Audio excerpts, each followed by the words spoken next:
Nahuli ang away kalsada ng mga driver ng isang van at isang taxi sa Quezon City.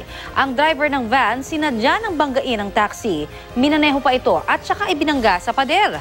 Balitang hatid ni Steve Dailisan.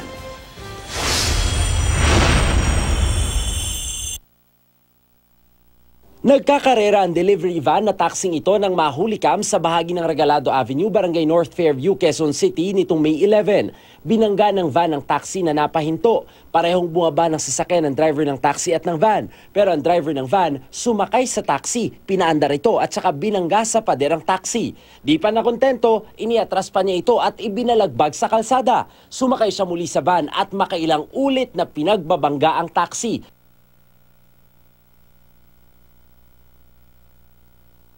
Sa kahumarurot palayo. Bakas sa taxing ito, yung galit ng driver ng van, halos humiwalay na yung bumper dito sa likuran. Lumubog na rin itong pintuan, nagkabasag-basag yung salamin, maging yung side mirror. Ito namang bumper sa harapan, parang matatanggal na. Nayupi pa yung mismong makina at radiator, kaya hindi na mapagana, kinailangang hilahin para madala dito sa garahe ng operator.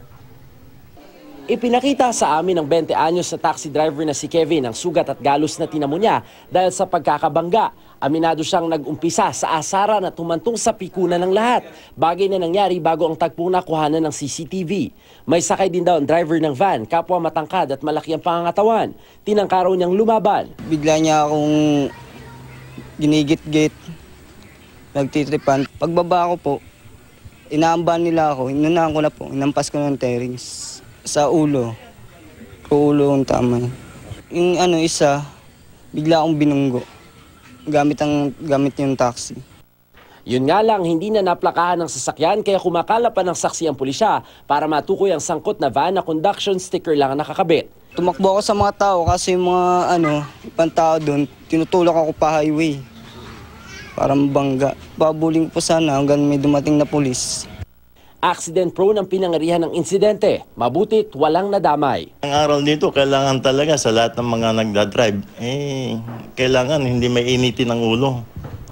Kasi usually, yun naman talaga nag-uuna ng gulo. Steve Dailisan, GMA News.